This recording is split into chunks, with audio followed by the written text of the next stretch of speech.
Racist cop yells at black elderly woman. One sentence leaves him speechless. Officer Travis Harlan's voice cut through the sticky summer air like a knife. "You! Stand up right now!"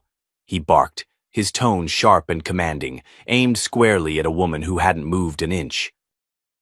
Ida Mae Carter sat still on her worn wooden rocking chair, a chipped ceramic mug resting on the armrest beside her. She didn't flinch. She didn't speak. She just watched him, her deep brown eyes calm, steady, unshaken.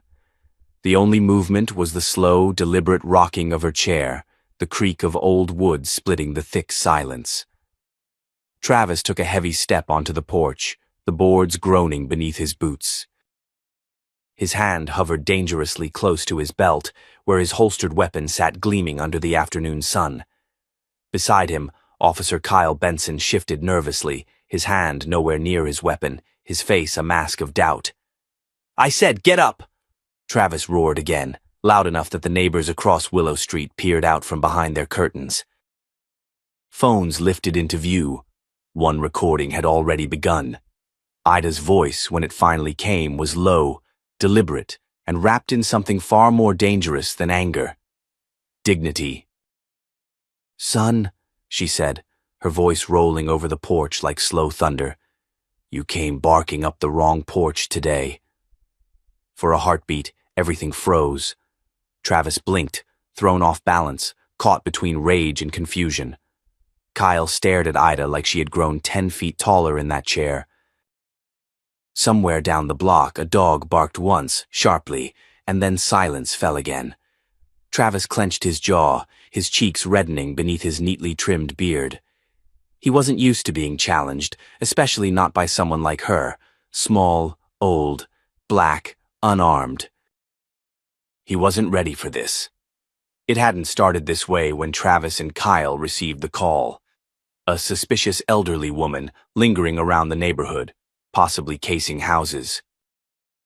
The words of the dispatcher had already painted a picture in Travis's mind. And when he pulled up to 104 Willow Street and saw Ida sitting there, minding her own business, that image didn't change. It should have. Willow Creek was the kind of town that looked like it had been frozen in time. Red brick sidewalks, old oak trees, houses with broad porches and weather-beaten shutters. But the town wasn't as peaceful as it appeared. The old racial lines still ran under the surface like cracks under fresh paint. Ida Mae Carter had lived on Willow Street longer than most of the homeowners had been alive. She had taught literature at Willow Creek High School for 40 years, survived 2 bouts of breast cancer, marched in the civil rights movement, and raised 3 children who had all left town chasing bigger dreams. Her porch was a museum of resilience, and her silence was not emptiness. It was history. But Travis didn't see any of that. He saw a black woman where he didn't think one belonged, and in his mind, that was enough. "You think you're funny?" Travis spat, stepping closer until the toes of his boots nearly touched Ida's slippers. "You think you're gonna smart-mouth me and sit there like you own the place?"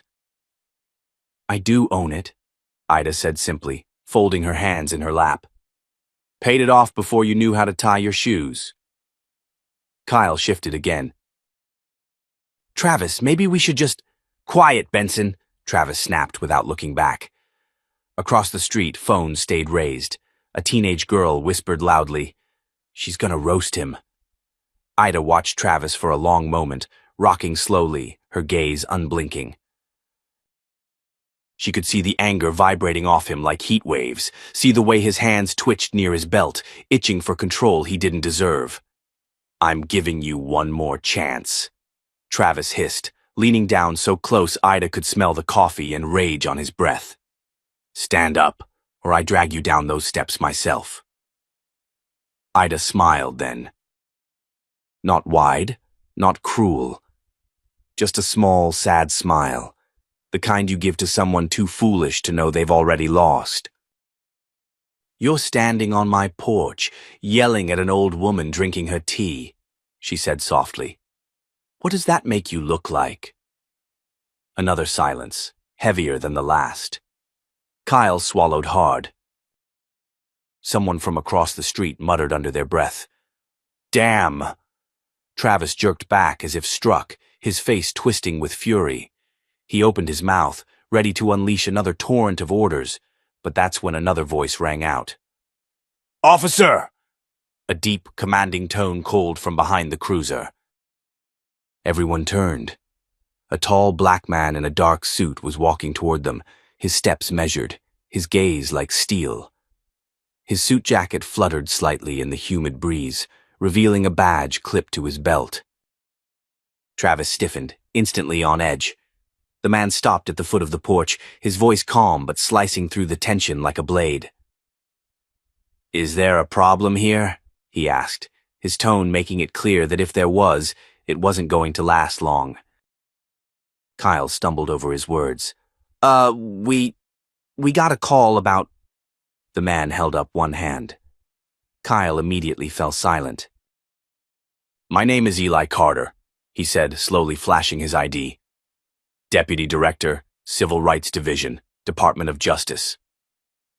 The words hit the porch like a hammer blow. Kyle's mouth opened, then closed. Travis's hands dropped from his belt. Across the street, someone gasped out loud. Eli's eyes moved to Ida, softening slightly. "Hello, Mama," he said. Ida's smile deepened, but she didn't say a word. She didn't need to. The air shifted completely. Travis stepped back instinctively, color draining from his face. He realized now, too late, exactly who he was yelling at, exactly whose rights he was trampling. Eli turned back to Travis, his tone sharpening. "I'm going to need your name, badge number, and the footage from your body cam," he said. "Right now." Kyle was already reaching for his shoulder mic. Travis, however, stood frozen, his mind scrambling for any justification, any excuse that could dig him out of this hole. But there wasn't one. Not today. Not after barking up the wrong porch. And not against Ida Mae Carter. Not against the woman who, with one sentence, had shattered his false authority and exposed him for the coward he was. Ida rocked back gently in her chair, sipped her cooling tea, and watched it all unfold without another word. Because sometimes the most powerful thing you can do is simply stay seated. The cruiser's headlights burned into Ida Mae Carter's porch, but she didn't blink once. Eli stood between her and the officers now, his body language calm but deliberate, a human wall against their shame. Kyle Benson's fingers hovered awkwardly near his body cam, unsure whether he should press the button to stop recording. Across the street, more neighbors had gathered, some standing in their driveways, others peeking from behind their screen doors. Phones stayed raised, capturing every heavy breath, every twitch of Travis Harlan's jaw. "Deputy Director Carter," Travis finally muttered, his voice low and almost respectful, but still laced with resentment. "We were responding to a call from the HOA president. Suspicious activity reported. We followed protocol." Eli tilted his head slightly, studying Travis like a teacher eyeing a student caught cheating on a test. "And what about this scene looks suspicious to you?" Eli asked, his voice steady, almost gentle. "An elderly woman sitting on her porch with a cup of tea?" Travis shifted his weight from foot to foot, glancing at the growing crowd, then back to Eli. He didn't answer. Kyle cleared his throat awkwardly. "Sir, it was a vague call. We were told someone was acting oddly. We didn't know." Eli's gaze sharpened. "Didn't know? That's your defense? You didn't know, so you acted first and asked questions later?" No one moved. Not even the cicadas dared to hum. Travis opened his mouth, probably ready to spill the same tired script about public safety and compliance, but before he could, a voice piped up from the sidewalk. "I know her," a woman called out. Heads turned. It was Mrs. DeWitt, a white woman in her 60s who had lived 2 houses down for 20 years. She clutched a leash in one hand, her small terrier tugging anxiously at her feet. "That's Mrs. Carter, Mrs." DeWitt said, louder now. She's lived here longer than any of us, raised 3 kids here. She's no threat to anybody. Another voice chimed in from a few feet away, a teenage boy, hat tilted back on his head. Yeah, she's the one who used to hand out lemonade at block parties. Before y'all newcomers turn this street into a prison yard. Laughter rippled uneasily through the growing crowd. Travis's face darkened. Eli didn't smile. He didn't gloat. His eyes stayed locked on Travis with a patience that was somehow more terrifying than rage. This should have ended the moment you walked up the steps, Eli said. One look around should have told you everything you needed to know. Ida leaned forward in her rocking chair, her voice soft but cutting through the night like a blade. They didn't come to know, she said. They came to control. The words hit harder than any shout. Travis flinched. Kyle looked like he wanted to disappear into the ground.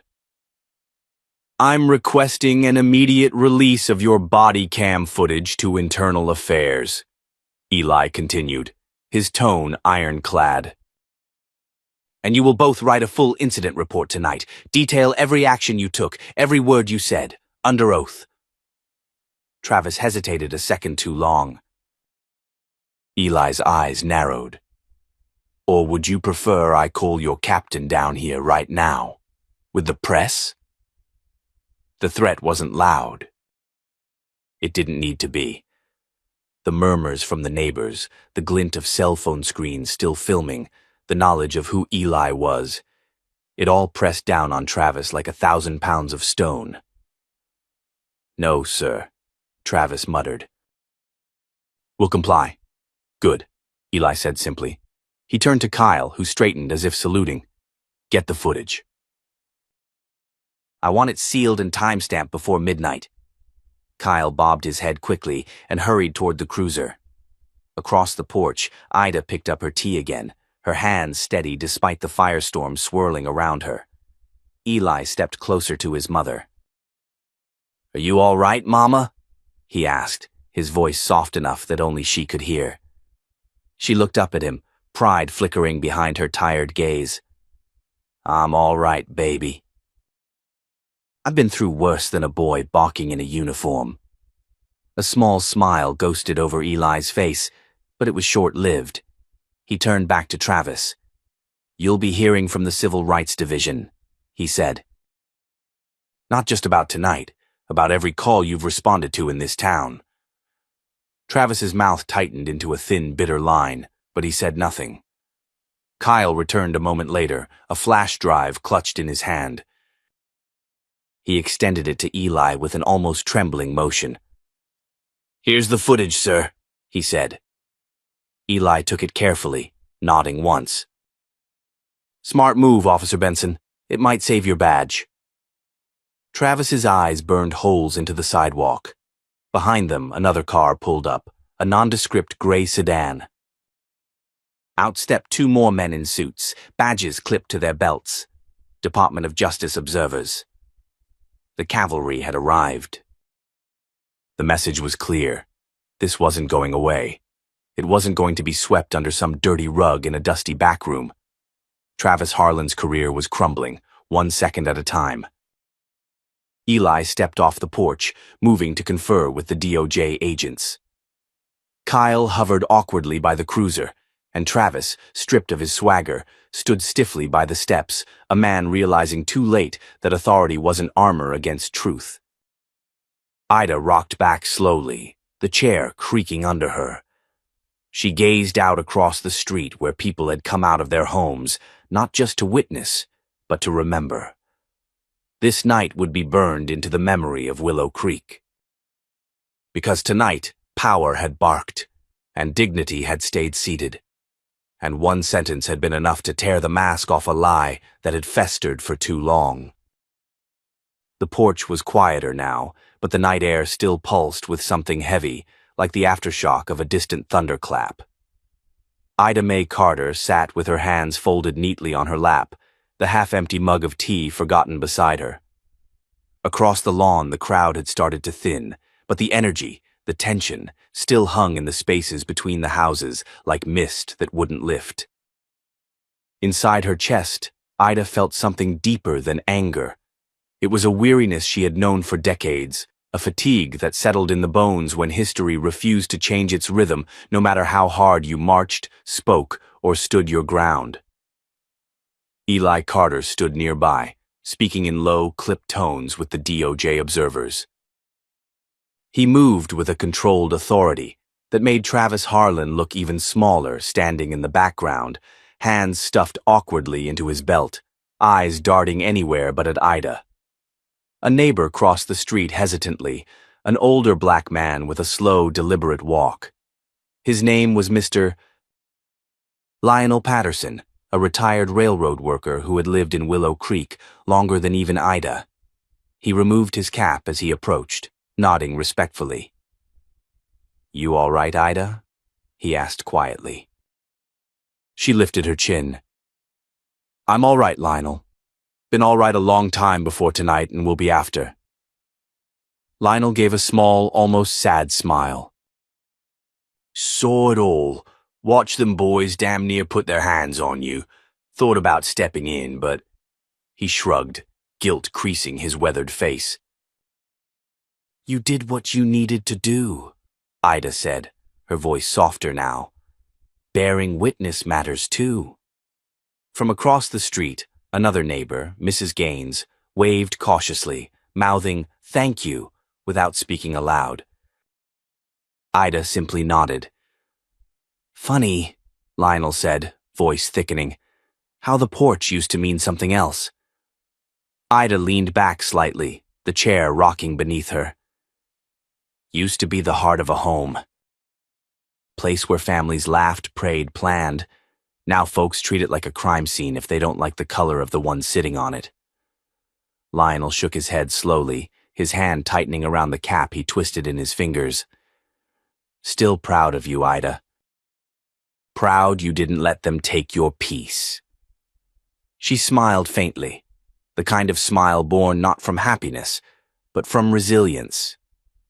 "Peace isn't something they can take," she said. "You have to give it to them. And I don't give away what's mine." Nearby, Eli wrapped up his conversation with the DOJ observers and strode back toward the porch. His face was unreadable, but his eyes carried the gravity of decisions already taking shape. "Mama," he said quietly, "you need to know this isn't over." "Not by a long shot." Ida's brow lifted. "Meaning what?" "Meaning they're scared now. Scared enough to cover their tracks, rewrite the narrative, protect their own. We got the footage, but the system's slippery when it wants to be."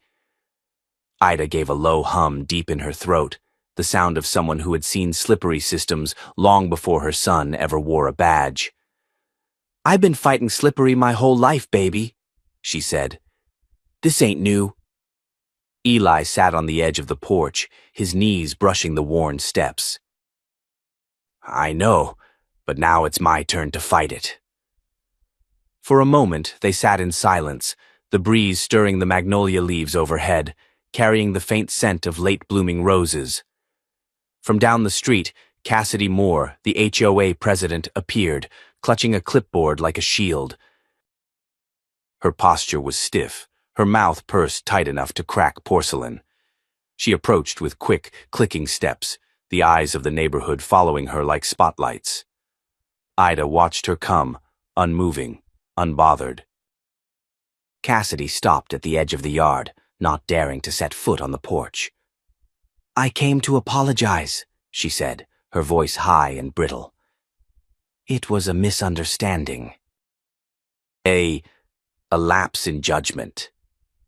Eli rose slowly, towering over her even from the second step. "You called the police on a 78-year-old woman drinking tea on her own porch," he said, voice deceptively calm. "And you did it without knocking. Without speaking, without knowing anything about her." Cassidy flushed bright pink. "I thought—" "You didn't think," Eli cut in sharply. "You assumed." Cassidy's mouth opened and closed like a fish gasping for air. I understand how it looks, she stammered, but our neighborhood association has certain standards. Ida spoke then, her voice slicing clean through Cassidy's excuses. I was the standard before you ever set foot on this street, she said.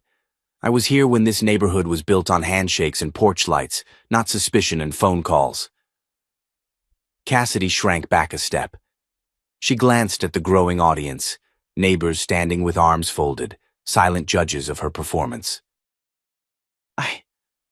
I didn't mean to cause all this, she whispered. You didn't cause all this, Ida said. You just lit a match near dry kindling. The fire was already here. Cassidy turned and hurried away, her heels clicking like gunshots on the sidewalk. Eli watched her retreat with a look of grim satisfaction. You sure you're all right, Mama? He asked again. Ida reached over and patted his hand. I'm more than all right. I'm still here. He smiled then, not a big smile, but a real one. You always did know how to shut people down with just a few words. Ida chuckled low in her chest. When you live long enough, you learn economy. Use less breath. Make more impact. The porch light flickered on as the last of the sunset faded from the sky, casting a warm golden glow over them both. Cars crept by slower now, drivers peering out their windows, unsure whether they were witnessing the aftermath of a scandal or the beginning of something bigger. Because what had started as a racist call and a bad cop's temper was growing into something else. A reckoning. And Ida Mae Carter, sitting tall and proud on her porch, was at the center of it. The chair rocked gently beneath her as the first stars blinked to life overhead, and somewhere deep inside, she knew. Tonight wasn't the end. It was only the beginning. By the next morning, Willow Creek was buzzing like a disturbed beehive. Word had traveled faster than wildfire, moving from front porches to coffee shops to church pews. Ida Mae Carter's name was on everybody's lips. Some whispered it with shame, others with pride. Inside the Willow Creek Police Department, the atmosphere was sour and tight. Officer Travis Harlan sat stiffly at a metal desk, arms folded across his chest, eyes narrowed at the disciplinary summons lying in front of him. His badge number was listed at the top. His name was printed in bold. Effective immediately, he was placed on administrative leave pending an internal investigation. You brought this on yourself, Officer Kyle Benson muttered from across the squad room, just loud enough for Travis to hear.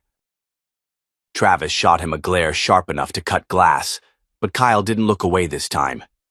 He'd seen it all too clearly now.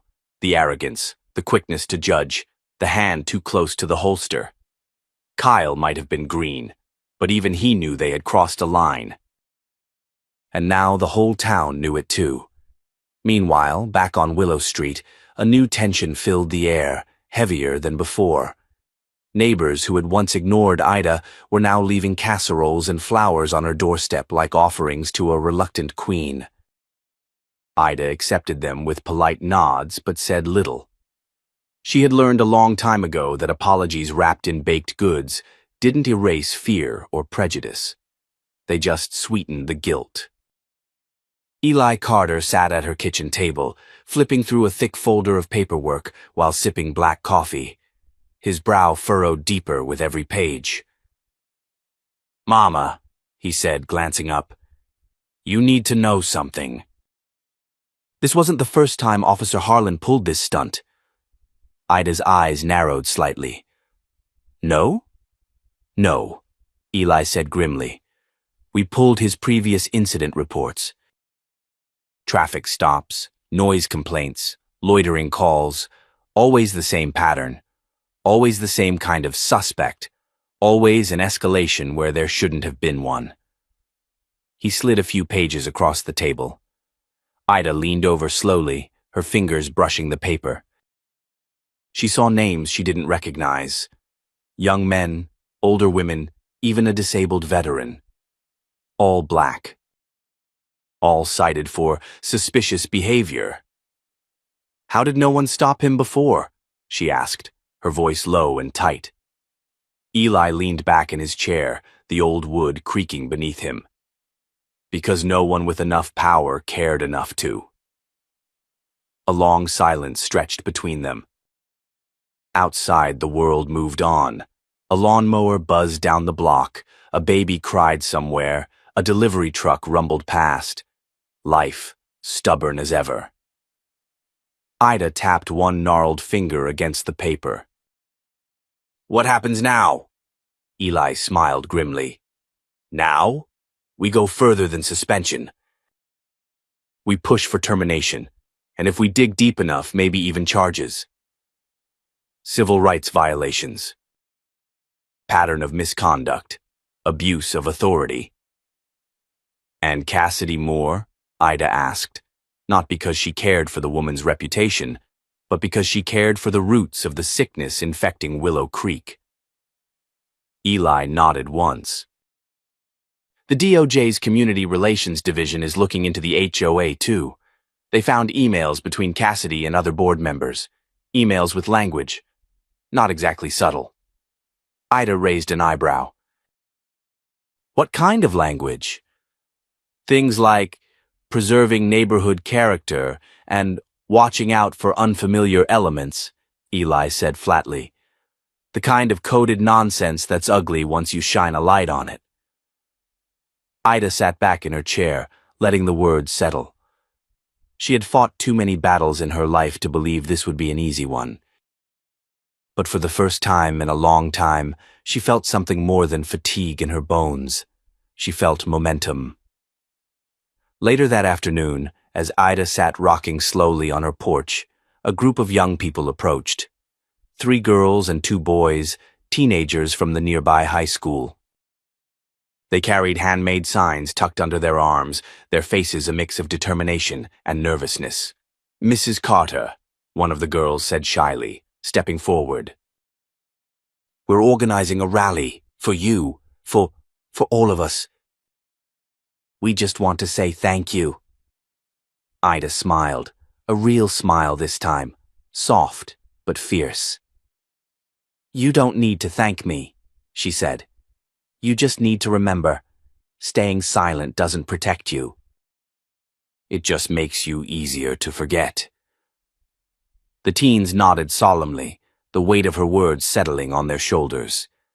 They left, clutching their signs tighter. Eli watched the exchange from the sidewalk, pride swelling in his chest. His mother had spent her life building bridges with her hands and her words. Now, even without trying, she was building an army. That night, as the sun dipped low and the sky turned bruised purple, Ida sat with Eli on the porch again. She wore her favorite sweater, the one with the fraying cuffs, and cradled a fresh cup of tea between her palms. "You think it'll change anything?" she asked quietly. Eli stared out at the darkening street. "Maybe not overnight, but it's a start." Ida sipped her tea thoughtfully. "Change doesn't come because people are ready," she said.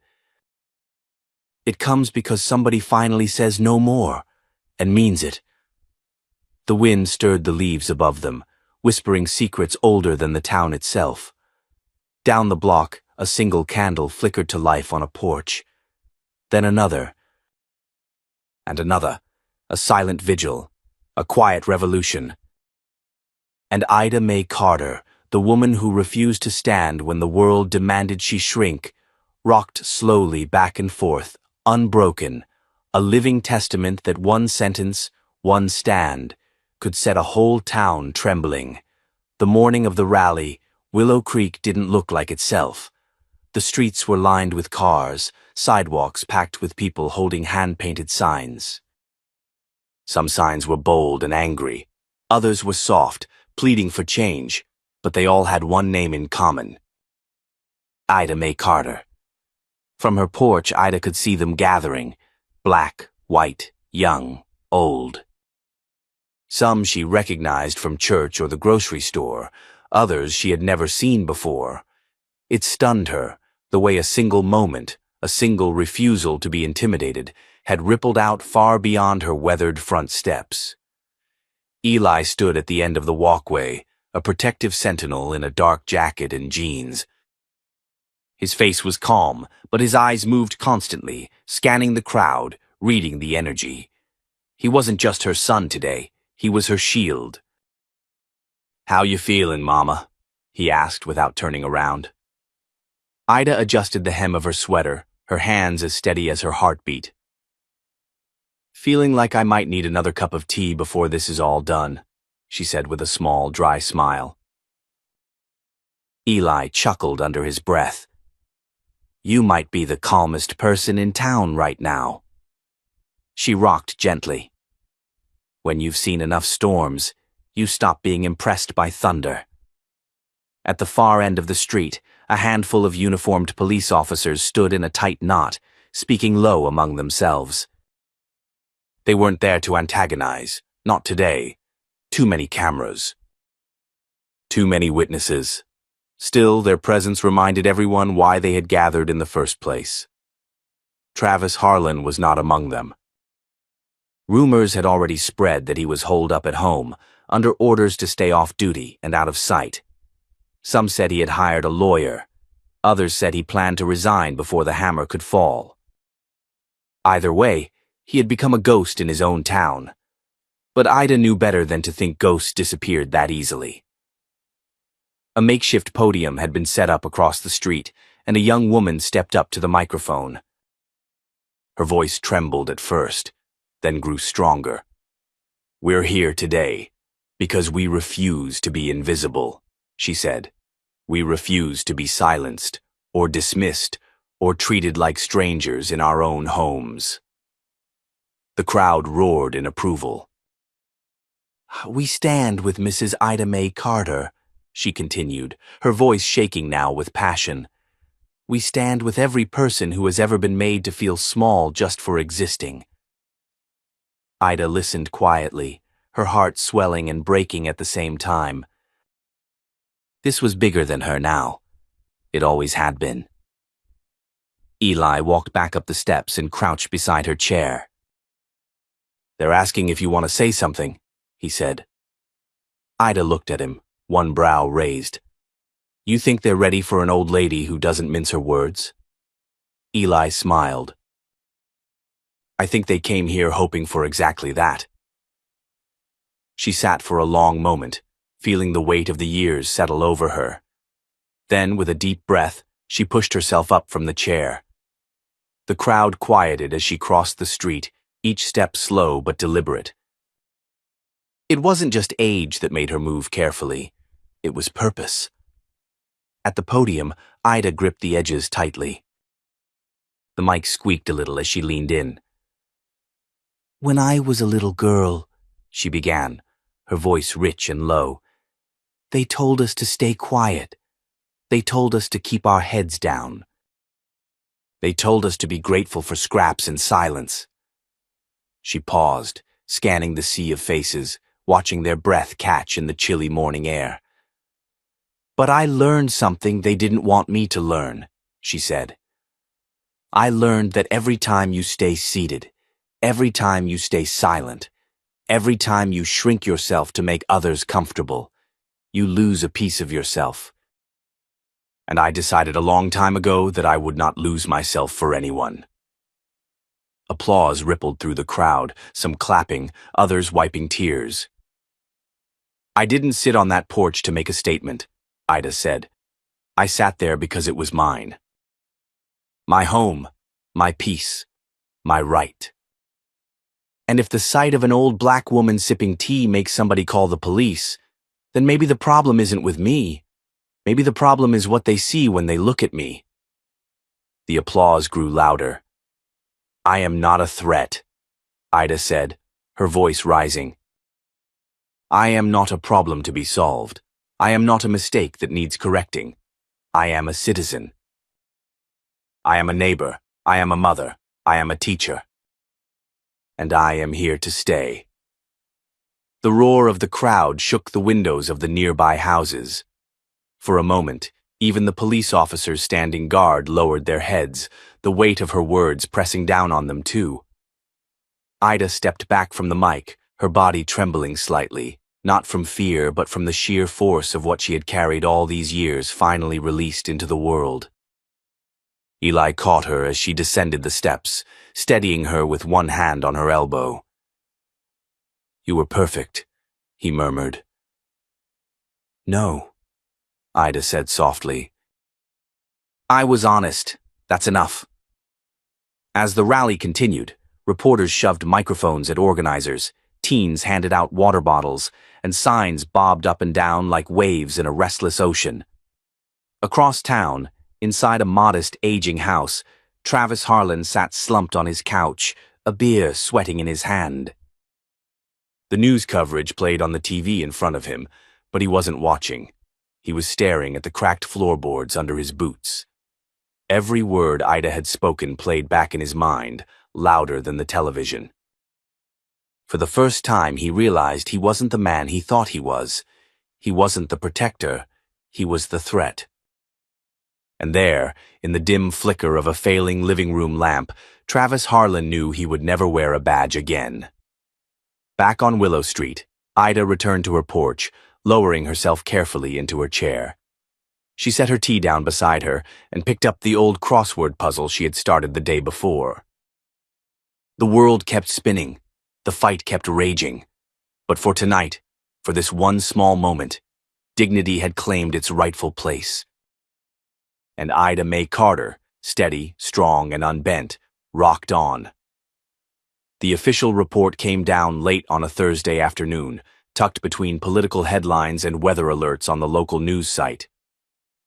Officer Travis Harlan terminated following misconduct investigation. No ceremony. No public defense, no grand farewell, just a final humiliating line under his name. The moment the article went live, Willow Creek ignited. Text chains lit up. Neighbors whispered over fences. Even the checkout clerks at the Piggly Wiggly paused to talk about it between scanning groceries. From her porch, Ida Mae Carter sipped her tea and watched the neighborhood shift like sand under a hard wind. For the first time in a long while, people crossed the street not to avoid her, but to wave. Some stopped altogether, offering cautious smiles or quiet words of respect. She didn't revel in it. She didn't gloat. She had seen enough false dawns in her life to know the difference between real change and polite regret. But she allowed herself one small victory today. Eli pulled up in his SUV, stepping out with a folder tucked under his arm and a tired look in his eyes. "Mind if I sit?" he asked. Ida nodded toward the empty rocker beside her. Eli lowered himself into the chair, stretching his long legs out with a groan. "They moved fast," he said, "faster than I expected." "Pressure makes folks move," Ida murmured. "Not principle." "Pressure." He gave a wry chuckle. "You're not wrong." They rocked together in companionable silence for a few minutes, listening to the low hum of cicadas and the distant thrum of life moving on. Then Eli handed her the folder. "You might want to see this," he said. Ida hesitated before taking it. Inside were copies of emails, incident reports, and sworn statements. The evidence was overwhelming. Not just about Travis, but others too. Officers who had quietly supported his behavior. HOA board members who had fostered the same rot Cassidy Moore had only exposed. "This is bigger than one bad cop," Eli said quietly. "It's a system. It's a culture, and it's been rotting for years." Ida ran her fingers lightly over the papers, absorbing the weight of it. "And now?" she asked. "Now," Eli said, leaning forward, "we push harder. DOJ is already preparing a federal review of Willow Creek's policing practices. The state attorney's office wants to meet, and the mayor's office is scrambling to save face before re-election." Ida's lips curved into a small, grim smile. "Funny," she said. How one old woman in a rocking chair can shake the whole tree. Eli smiled back, but it didn't reach his eyes. You started it. But it's not on you to finish it. From down the street, a voice called out, Mrs. Carter! It was Darius, one of the teenagers who had organized the rally. He sprinted up the walkway, slightly out of breath, a wide grin on his face. We're putting together a town hall, he said, barely containing his excitement. Real one. Not just the mayor's people talking at us. Community-led. We want you to be our keynote speaker. Ida raised an eyebrow. Me? Darius nodded eagerly. You! No one else has the voice we need. Eli looked at her, his expression a mix of pride and concern. You don't have to, he said softly. Ida thought about it, rocking slowly as she weighed the choice. Speaking meant exposure.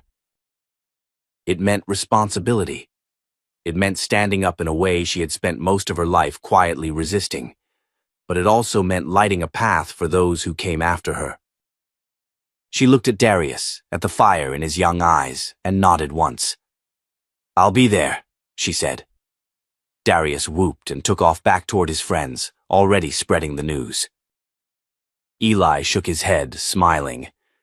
You never could sit still when it really mattered.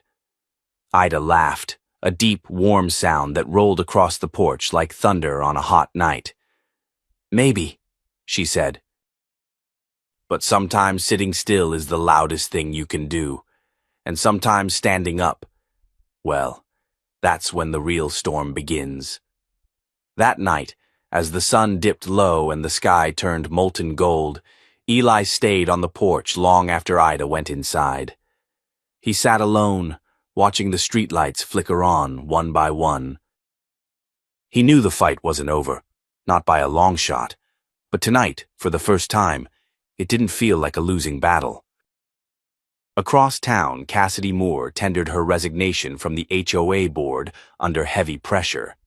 Several other board members followed suit, and in a conference room lit too brightly for comfort, Travis Harlan faced not just unemployment, but potential charges for civil rights violations. For too long, they had all believed they could act without consequence, that silence would protect them, that nobody would stand up. But they hadn't counted on Ida Mae Carter, and they sure as hell hadn't counted on the world refusing to sit back down once she stood up. As Eli finally rose from the rocker and headed inside, he caught one last glimpse of the street. It looked different now, not safer, not perfect, but awake. And that, he thought, was a start worth fighting for. The town hall was packed, far more than anyone had expected. Folding chairs spilled into the aisles. People lined the walls, shoulder to shoulder, murmuring in low, anxious voices. At the front of the room, a long wooden table was set for the town officials. But tonight, they weren't the ones commanding the stage. Tonight, the people were.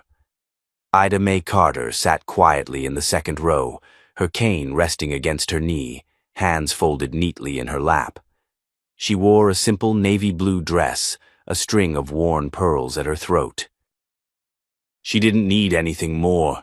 Her presence alone carried the weight of everything that had led to this moment. Eli stood near the back, arms crossed, scanning the crowd. His suit jacket was gone, sleeves rolled to his forearms. He wasn't here as a government official tonight. He was here as a son. At the front of the room, Darius stepped up to the microphone, nerves flashing briefly across his face before he set his jaw and spoke. We called this meeting because we are tired, he said, voice steady despite the tremor running through him. Tired of being dismissed. Tired of being disrespected. Tired of being told we don't belong in our own town. Murmurs of agreement rippled through the crowd. We're not here to tear anything down, Darius continued. We're here to build something better, and we're starting by demanding accountability. He turned slightly, motioning toward the side of the stage. And we'd like to start by inviting Mrs. Ida May Carter, to speak. A hush fell over the room, so complete you could hear the creak of Ida's chair as she rose. She walked slowly to the podium, her cane tapping softly against the polished floor, the sound oddly rhythmic, like a heartbeat. When she reached the microphone, she paused, letting the silence grow heavy, letting every eye settle on her. She leaned in slightly, her voice low but resonant. "I've been sitting on my porch for a long time," she began. "Long enough to see this town change more than once. Long enough to bury neighbors who once fought for the right to sit where they pleased, walk where they pleased, live where they pleased." Her gaze swept the room, resting on familiar faces and strangers alike. "And after all these years," she said, "I find myself still having to remind folks that dignity doesn't come with permission slips. It is not a thing you give to someone. It's a thing you recognize."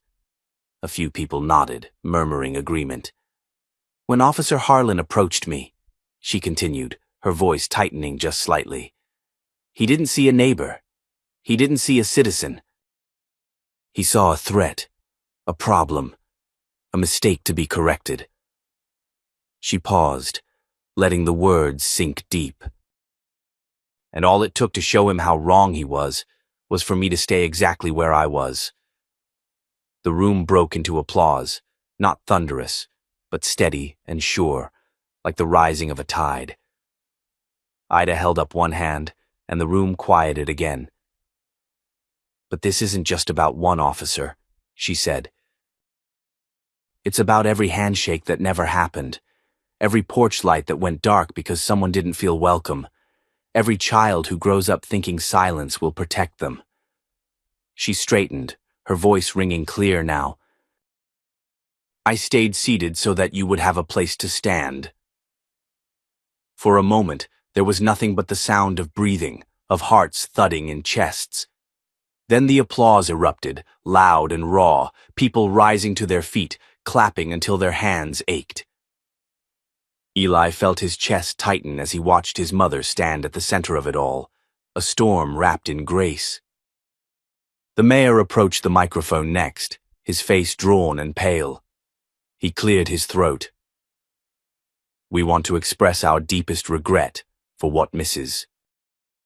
Carter endured," he said, "and we are committing tonight to a series of reforms, new bias training, independent oversight, an external review of every case file flagged by the DOJ. It was the speech he had to make, Eli knew, but it was not enough. Not yet. The real change would come not from promises, but from vigilance." After the meeting ended, people lingered, milling around, reluctant to let the energy dissipate. Cassidy Moore stood near the exit, her arms wrapped tightly around herself. She hadn't been invited to speak. She hadn't tried to. Eli caught her eye briefly. She looked away. As Ida slowly made her way back toward the door, people reached out to her, shaking her hand, pressing notes into her palm, offering tearful thanks. She accepted them all with quiet dignity, nodding and moving on. Outside, the night was warm and thick, the streetlights casting long shadows on the pavement. Eli fell into step beside her. "You sure you're up for the next part?" he asked. Ida smiled sideways at him. "Baby," she said, "I've been up for it my whole life." Took the world long enough to notice. They walked slowly down Willow Street, the place that had once tried to shrink her down now stretching wide around her. And though Ida May Carter had spent a lifetime sitting quietly on her porch, tonight she moved through her town like a woman who had claimed every inch of it, every crack in the sidewalk, every whisper in the trees. Because power wasn't just standing behind a badge or a podium. Sometimes the greatest power in the world was simply refusing to move. And now, the town would never forget it. 2 weeks later, the town of Willow Creek settled into a new rhythm, but the ripples of what had happened hadn't faded. They lingered in every cautious conversation at the coffee shop, every awkward wave from neighbor to neighbor, every shift in the way the patrol cars moved a little slower through the streets. Ida Mae Carter sat on her porch as she always had, but even the porch itself felt different now. It wasn't just hers anymore. It had become a symbol, a quiet battlefield where dignity had stood its ground and won. Eli sat beside her, flipping through a small stack of local newspapers. Each headline echoed the same sentiment. Justice at Willow Creek, Porch of Power, the woman who would not stand. He chuckled, shaking his head. "You realize you're basically a legend now, right?" he said. Ida smiled, slow and knowing. "I didn't do it to be a legend," she said. "I did it because I was tired of standing when the world hadn't earned it." The screen door creaked open behind them, and a neighbor from 2 streets over approached, holding a folded blanket in her arms. "Mrs. Carter," she said nervously, "we made this for you. As a thank you." She handed over a quilt, stitched with panels that told a story. A rocking chair, a porch, a rising sun, hands held together across skin tones.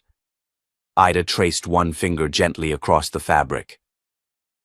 "Thank you," she said, her voice thick. The neighbor smiled, blinking back emotion, and hurried away. Eli watched her go. "You see that, Mama? You changed something here." Ida looked out at the street. Kids played basketball in the driveway 2 houses down, their laughter clear and unguarded. 2 teenage girls biked by, one of them waving shyly at her. "It's a start," she said, "but change isn't about one day, or one woman. It's about what happens when the cameras are gone. When nobody's watching." Eli nodded slowly. "And you think they'll keep watching?" Ida laughed, low and rough. "Some will. Some won't. That's how it's always been." She paused, rocking gently. "But now they know," she said.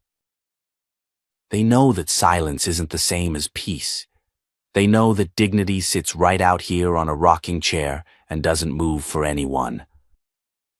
Eli leaned back, letting the evening settle around them. Across town, Cassidy Moore was still dealing with the fallout of her resignation. Lawsuits against the HOA had begun to pile up, not just from Ida, but from others who had long stayed silent. The Department of Justice had officially opened a broader investigation into Willow Creek's policing practices, and new community leaders, young ones, energized ones, were stepping up to push for deeper reforms. And Travis Harlan. He had left town under cover of night, a for sale sign planted in the overgrown yard of his faded yellow house. History had a way of circling back, and in Willow Creek it had finally come knocking. As the first stars winked to life above them, Ida turned to Eli. "You still planning on staying in D.C.?" she asked. He hesitated. "Thinking about transferring?" "Maybe staying closer, maybe running for something local." Ida's eyes twinkled. "You'd be good at it," she said. "But don't do it just for me." He smiled. "Not just for you. For everyone who doesn't have a porch to fight from." They sat together in the twilight, the town humming quietly around them, the world moving forward, inch by inch. Sometimes change came with marches and protests and loud speeches, but sometimes it came from one woman who simply refused to stand. Ida closed her eyes, breathing in the night air. She wasn't done fighting. She was just getting started. And to anyone listening, to anyone out there who ever doubted the power of one voice, one porch, one act of quiet resistance, she was proof that you don't have to shout to shake the ground. Sometimes you just have to stay seated. If this story moved you, if it reminded you of the quiet strength that lives in each of us, don't forget to like, subscribe, and share this channel. Your voice matters. Your presence matters. Let's keep telling stories that refuse to be silenced.